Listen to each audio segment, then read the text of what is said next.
ಬಂದ್ರು.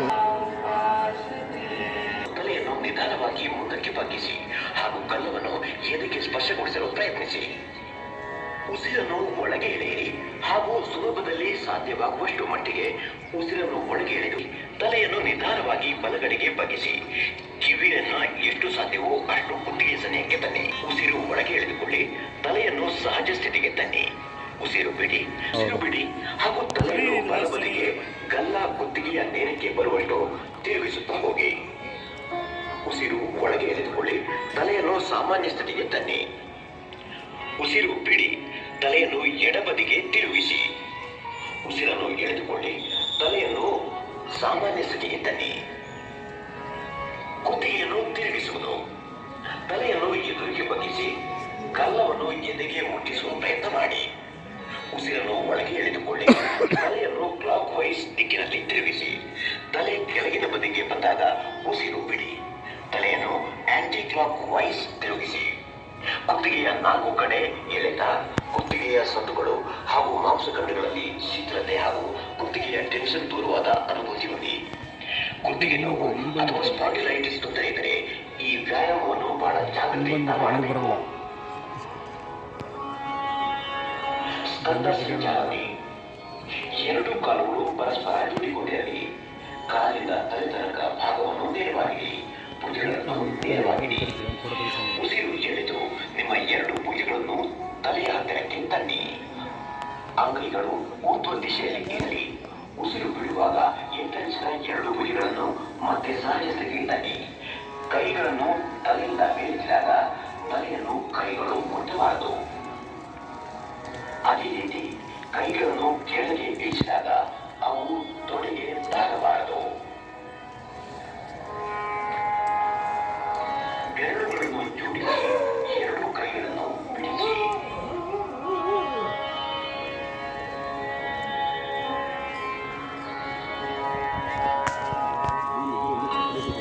ಸ್ಕಂದ ಚಕ್ರ ನೇರವಾಗಿ ಬೀದಿ. ಎಡಗೈಯ ಬೆರಳುಗಳನ್ನು ಎಡಭುಜದಲ್ಲಿಡಿ. ಅದೇ ರೀತಿ ಬಲಗೈಯ ಬೆರಳುಗಳನ್ನು ಬಲಭುಜದಲ್ಲಿಡಿ. 2 ಮುಂಗೈಗಳನ್ನು ಚಕ್ರಾಕಾರ ತಿರುಗಿಸಿ. ಮುಂಗೈಯನ್ನ ತಿರುಗಿಸಿ ಇತರದಲ್ಲಿ ಮುಂದೆ ಪ್ರಯತ್ನ ಮಾಡಿ. ಮುಂಗೈಗಳನ್ನು ತಿರುಗಿಸಿದಾಗ ಅವುಗಳನ್ನು ಹತ್ತಿರ ತರುವ ಪ್ರಯತ್ನ ಮಾಡಿ. ಅದೇ ರೀತಿ ಬೇರೆ ಬೇರೆ ದಿಶೆಗಳಲ್ಲಿ ಭುಜವನ್ನು ಎಳೆಯುತ್ತಾ ತಿರುಗಿಸುವ ಪ್ರಯತ್ನ ಮಾಡಿ. ಈ ಸಮಯದಲ್ಲಿ ಭುಜಗಳು ಶರೀರವನ್ನು ಸ್ಪರ್ಶಿಸಲಿ. ಈ ಕ್ರಿಯೆಯನ್ನು ಬಲದಿಂದ ಎಡ ಹಾಗೂ ಎಡದಿಂದ ಬಲ 5 ಬಾರಿ ನೀವು ಪುನರಾವರ್ತಿಸಿ. ಈ ಕ್ರಿಯೆಯ ಅಭ್ಯಾಸದಿಂದ ಎಲುಬುಗಳು, ಮಾಂಸಖಂಡಗಳು ಮತ್ತು ಸ್ಕಂದ ಕ್ಷೇತ್ರದ ನರಗಳು ಆರೋಗ್ಯವಾಗಿರುತ್ತವೆ. ಈ ಅಭ್ಯಾಸದಿಂದ ಕುತ್ತಿಗೆ, ಬೆನ್ನುಹುರಿಯ ಎಲುಬುಗಳನ್ನು ಸರ್ವೈಕಲ್ ಸ್ಪಾಂಡಿಲೈಟಿಸ್ ರೋಗದಿಂದ ದೂರ ಇರಿಸುತ್ತದೆ. ದೇಹ ತಿರುಗಿಸುವುದು. ಕಾಲುಗಳನ್ನು ಪರಸ್ಪರ 2 ಅಡಿಗಳ ಅಂತರದಲ್ಲಿ ಇಡಿ. 2 ಕೈಗಳನ್ನು ಎದೆಯ ಎತ್ತರಕ್ಕೆ ಈ ರೀತಿ ತನ್ನಿ. 2 ಅಂಗೈಗಳು ಪರಸ್ಪರ ಎದುರು ಬದುರಾಗಿರಲಿ. ಉಸಿರು ಬಿಡಿ. ಶರೀರದ ಬಲಗಡೆಗೆ ಎಷ್ಟು ತಿರುಗಿಸಬೇಕೆಂದರೆ ಎಡಗೈ ಅಂಗೈ ಬಲಭುಜವನ್ನು ಮುಟ್ಟಲಿ. ಶ್ವಾಸವನ್ನು ಒಳಗೆ ಎಳೆದು ಮೊದಲ ಸ್ಥಿತಿಗೆ ಬನ್ನಿ. ಈಗ ಉಸಿರು ಬಿಡಿ. ಶರೀರವನ್ನು ಎಡಗಡೆಗೆ ತಿರುಗಿಸಿ ಬಲ ಅಂಗೈಯನ್ನು ಎಡಗಡೆಗೆ ಸ್ಪರ್ಶಿಸಿ ಉಸಿರು ಎಳೆದುಕೊಳ್ಳುತ್ತಾ ಸಹಜ ಸ್ಥಿತಿಗೆ ಬನ್ನಿ. ಇದನ್ನು ಪುನರಾವರ್ತಿಸಿ. ಉಸಿರು ತೆಗೆದುಕೊಳ್ಳುತ್ತಾ ನಿಧಾನವಾಗಿ ಮಾಡಿ. ಮೇರುದಂಡ ಅಥವಾ ಡಿಸ್ಕ್ ಸಂಬಂಧಿತ ಸಮಸ್ಯೆಗಳಿದ್ದರೆ ಅಥವಾ ಮೊಟ್ಟಾಗಿರುವಾಗ ಈ ವ್ಯಾಯಾಮವನ್ನು ಮಾಡಬೇಡಿ. ನಿನ್ನ ಮುದ್ರೆಯಲ್ಲಿ ವಿಶ್ರಾಂತಿ ಮಾಡಿ. ಮೊಣಕಾಲು ಚಲನೆ. ಉಸಿರು ಒಳಗೆ ಎಳೆದುಕೊಳ್ಳಿ. ನಿಮ್ಮ ಹೆಗಲ ತನಕ ಎತ್ತಿ. ನಿಮ್ಮ ಉಸಿರು ಬಿಡಿ. ಮೊಣಕಾಲು ಬಗ್ಗಿಸಿ ನಿಮ್ಮ ಶರೀರವನ್ನು 0ಯ ಆಕಾರಕ್ಕೆ ತನ್ನಿ. ಉಸಿರು ಒಳಗೆ ಎಳೆದು ಶರೀರವನ್ನು ನೇರವಾಗಿಸಿ. 2 ಬಾರಿ ಪುನರಾವರ್ತಿಸಿ.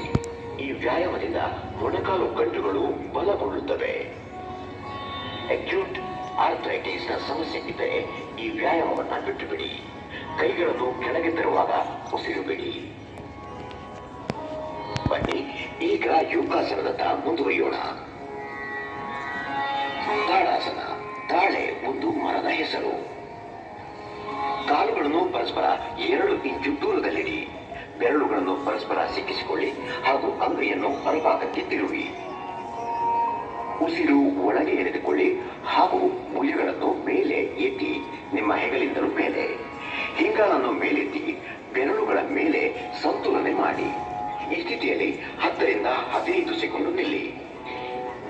ಈ ಆಸನ ಶರೀರದಲ್ಲಿ ಬಲಿಷ್ಠತೆ ತರುತ್ತದೆ. ಬೆನ್ನೆಲುಬಿಗೆ ಹೊಂದಿದ ನರಗಳನ್ನು ಸರಿಪಡಿಸಲು ಸಹಾಯಕವಾಗುತ್ತದೆ. ಕಪ್ಪು ಮುದ್ರೆಗಳನ್ನು ಸರಿಪಡಿಸುತ್ತದೆ. ಉಸಿರು ಬಿಡಿ. ಹಿಂಗಾಲನ್ನು ಕೆಳಗೆ ಮಾಡಿ. ಸಿಕ್ಕಿದ ಬೆರಳುಗಳನ್ನು ಬಿಡಿಸಿ ಹಾಗೂ ಕೈಗಳನ್ನು ಕೆಳಗೆ ತನ್ನಿ. ಸಹಜ ಸ್ಥಿತಿಗೆ ಹಿಂತಿರುಗಿ. ವೃಕ್ಷಾಸನ. ವೃಕ್ಷ ಎಂದರೆ ಮರ. ಕಾಲುಗಳನ್ನು ಪರಸ್ಪರ 2 ಇಂಚು ದೂರ ಇಡಿ. ನಿಮ್ಮ ಗುಂಡಿನ ಒಂದು ನಿರ್ದಿಷ್ಟ ಬಿಂದುವಿನ ಮೇಲೆ ಗಮನ ಕೇಂದ್ರೀಕರಿಸಿ. ಉಸಿರನ್ನು ಹೊರಗೆ ಬಿಟ್ಟು ಬಲಗಾಲನ್ನು ಬಗ್ಗಿಸಿ ಕಾಲನ್ನು ಎಡ ತೊಡೆಯ ನಡುವೆ ಇಡಿ. ಅಭ್ಯಾಸ ಮಾಡುವಾಗ ನೆನಪಿಡಿ, ಹಿಂಗಾಲು ಮೂಲಾಧಾರವನ್ನು ಅಂದರೆ ಪೆರಿನಿಯಂ ಪ್ರದೇಶವನ್ನು ಸೇರಿಕೊಂಡಿರಬೇಕು. ಉಸಿರನ್ನ ಗಾಢವಾಗಿ ಒಳಗೆಳೆದುಕೊಳ್ಳಿ. ಕೈಗಳನ್ನು ಮೇಲೆತ್ತಿ ಅಂಗೈಗಳನ್ನು ಪರಸ್ಪರ ಜೋಡಿಸಿ. ಈ ಸ್ಥಿತಿಯಲ್ಲಿ 10 ರಿಂದ 15 ಸೆಕೆಂಡು ತನಕ ಇರಿ. ಸಾಮಾನ್ಯವಾಗಿ ಉಸಿರಾಟ ಮಾಡಿ. ಇದರಿಂದ ನರಗಳು ಮತ್ತು ಮಾಂಸಖಂಡಗಳು ಚೆನ್ನಾಗಿ ಇರುತ್ತವೆ. ಬಲಿಷ್ಠವಾಗಿ ಹೆಚ್ಚು ಚುರುಕಾಗಿ ಇರುತ್ತವೆ. ಆರ್ಥ್ರೈಟಿಸ್ ಅಥವಾ ಬೊಜ್ಜು ಇದ್ದರೆ ಈ ಅಭ್ಯಾಸ ಮಾಡಬೇಡಿ. ಉಸಿರು ಬಿಡಿ ಹಾಗೂ ಕೈಗಳನ್ನು ಮೇಲೆತ್ತಿ ಬಲಗಾಲನ್ನು ಕೆಳಗೆ ತನ್ನಿ. ಆಸನವನ್ನು ಪುನರಾವರ್ತಿಸಿ. ಈ ಆಸನದ ಅಭ್ಯಾಸವನ್ನು ಎಡಗಾಲನ್ನು ಮಡಚಿ ಕೂಡ ಮಾಡಿ. ಎಡಗಾಲನ್ನು ಮಡಚಿ ಕಾಲುಗಳನ್ನು ಬಲತೊಡೆಯ ನಡುವೆ ತನ್ನಿ. ಹಿಂಗಾಲು ಮೂಲಾಧಾರವನ್ನು ಸ್ಪರ್ಶ ಮಾಡುವಂತಿರಬೇಕು. ಉಸಿರನ್ನು ಒಳಗೆ ಎಳೆದು ಕೈಗಳನ್ನು ಮೇಲಕ್ಕೆತ್ತಿ ಅಂಗೈಗಳನ್ನು ಪರಸ್ಪರ ಜೋಡಿಸಿ.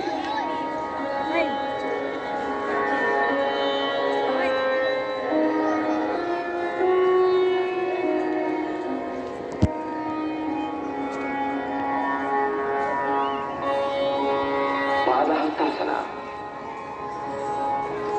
ಪಾದ ಅಂದರೆ ಕಾಲು, ಹಸ್ತ ಅಂದರೆ ಕೈ. ನಿಧಾನವಾಗಿ ಉಸಿರನ್ನು ಒಳಗೆಳೆಯಿರಿ. ಕೈಗಳನ್ನು ಮೇಲಕ್ಕೆತ್ತಿ ಶರೀರವನ್ನು ಸೊಂಟದಿಂದ ಮೇಲ್ಭಾಗಕ್ಕೆ ಎಳೆಯಿರಿ. ಉಸಿರು ಬಿಡಿ ಹಾಗೂ ಮುಂಭಾಗಕ್ಕೆ ಬಗ್ಗಿ ಅಂಗೈಯನ್ನು ನೆಲಕ್ಕೆ ಒತ್ತಿ. ಈ ಸ್ಥಿತಿಯಲ್ಲಿ 10 ರಿಂದ 30 ಸೆಕೆಂಡು ತನಕ ಇರಿ. ಬೆನ್ನು ಬಿಗಿಯುವ ಸಮಸ್ಯೆ ಇದ್ದರೆ ನಿಮ್ಮ ಸಾಮರ್ಥ್ಯಕ್ಕೆ ಅನುಸಾರವಾಗಿ ಮುಂದಕ್ಕೆ ಬಗ್ಗಿ. ಉಸಿರನ್ನು ಒಳಕ್ಕೆ ಎಳೆದುಕೊಳ್ಳಿ. ನಿಧಾನವಾಗಿ ನೇರ ಸ್ಥಿತಿಗೆ ಬನ್ನಿ. ಭುಜಗಳನ್ನು ತಲೆಯ ಮಟ್ಟಕ್ಕೆ ತಂದು ಎಳೆಯಿರಿ. ಉಸಿರು ಬಿಡಿ. ನಿಧಾನವಾಗಿ ಈ ಪ್ರಕ್ರಿಯೆಯನ್ನು ಇನ್ನೊಂದು ಕ್ರಮದಲ್ಲಿ ಮಾಡಿ. ಪ್ರಾರಂಭದ ಸ್ಥಿತಿಗೆ ಬನ್ನಿ. ಅರ್ಧಚಕ್ರಾಸನ. ಸೊಂಟಕ್ಕೆ 2 ಕೈಗಳ ಆಸರೆ ಕೊಡಿ. ಶ್ವಾಸವನ್ನು ಬಿಡಿ. ತಲೆಯನ್ನು ಹಿಂದಕ್ಕೆ ಬಗ್ಗಿಸಿ. ಕುತ್ತಿಗೆಯ ಮಾಂಸಖಂಡಗಳನ್ನು ಎಳೆಯಿರಿ ಹಾಗೂ ಬೆನ್ನ ಹುರಿಯ ಕೆಳಭಾಗದಿಂದ ಹಿಂಭಾಗಕ್ಕೆ ಬಗ್ಗಿ ಸಾಮಾನ್ಯ ಉಸಿರಾಟ ಮಾಡುತ್ತಾ ವಿಶ್ರಮಿಸಿ. ಈ ಸ್ಥಿತಿಯಲ್ಲಿ 10 ರಿಂದ 30 ಸೆಕೆಂಡು ತನಕ ಇರಿ. ಅರ್ಧಚಕ್ರಾಸನ ಬೆನ್ನ ಹುರಿಯನ್ನು ಸರಿಸಾಗಿಸುತ್ತದೆ ಮತ್ತು ಮೇರು ನರಗಳನ್ನು ಬಲಪಡಿಸುತ್ತದೆ. ಉಸಿರಾಟದ ಸಾಮರ್ಥ್ಯವನ್ನು ಉತ್ತಮಗೊಳಿಸುತ್ತದೆ. ಉಸಿರನ್ನು ಒಳಗೆ ಎಳೆದುಕೊಳ್ಳಿ. ನಿಧಾನವಾಗಿ ಹಿಂದಕ್ಕೆ ಬನ್ನಿ. ವಿಶ್ರಾಂತಿ ಮಾಡಿ. ಅಧಿಕ ರಕ್ತದ ಒತ್ತಡ ಇರುವವರು ಜಾಗೃತೆಯಿಂದ ಬಗ್ಗಬೇಕು. ತ್ರಿಕೋಣಾಸನ. ತ್ರಿಕೋಣ ಅಂದರೆ 3 ಭುಜಗಳು. ಕಾಲುಗಳನ್ನು ಪರಸ್ಪರ ಆರಾಮದಾಯಕ ದೂರದಲ್ಲಿಡಿ. ಕೈಗಳನ್ನು ನಿಧಾನವಾಗಿ ಬದಿಯಿಂದ ಕ್ಷಿತಿಜ ತನಕ ಮೇಲೆತ್ತಿ.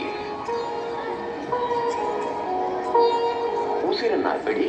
ನಿಧಾನವಾಗಿ ಬಲಗಡೆಗೆ ವಾಲಿಕೊಳ್ಳಿ ಹಾಗೂ ಬಲಗೈಯನ್ನು ಬಲಗಾಲ ಹಿಂದೆ ತಂದು ಇಡಿ.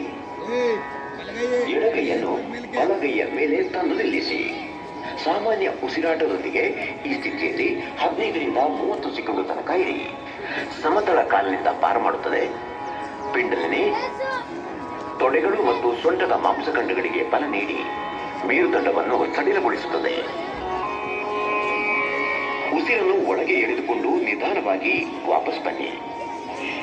ಎಡಗಡೆಗೂ ಇದೇ ರೀತಿ ಮಾಡಿ. ಸ್ಲಿಪ್ ಡಿಸ್ಕ್, ಸೈಟಿಕ ಮತ್ತು ಉದರ ಶಲ್ಯ ಚಿಕಿತ್ಸೆ ಮಾಡಿದ ನಂತರ ಈ ಆಸನ ಮಾಡಬೇಡಿ. ನಿಮ್ಮ ಶಾರೀರಿಕ ಸಾಮರ್ಥ್ಯಕ್ಕಿಂತ ಹೆಚ್ಚು ಮಾಡಬೇಡಿ.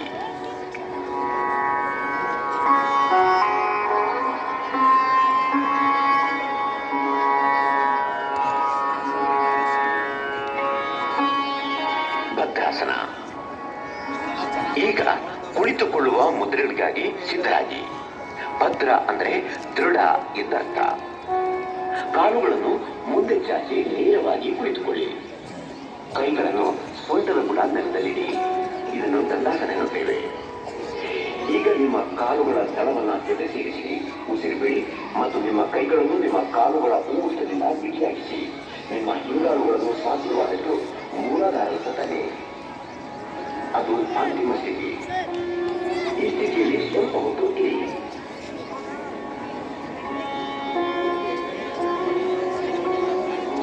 ಭದ್ರಾಸನ ಶರೀರವನ್ನು ದೃಢವಾಗಿಸುತ್ತದೆ, ಮಸ್ತಿಷ್ಕವನ್ನು ಸ್ಥಿರವಾಗಿಸುತ್ತದೆ. ಈಗ ಕಾಲುಗಳನ್ನು ಹಿಂದಕ್ಕೆ ಎಳೆದು ವಿಶ್ರಾಂತ ಸ್ಥಿತಿಗೆ ಬರಬಹುದು. ಅಕ್ಯೂಟ್ ಆರ್ಥರೈಟಿಸ್ ಅಥವಾ ಸಯಾಟಿಕ ಇರುವವರು ಈ ಅಭ್ಯಾಸವನ್ನು ಮಾಡಬಾರದು. ವಜ್ರಾಸನ. ಎಲ್ಲಕ್ಕೂ ಮೊದಲು ದಂಡಾಸನ.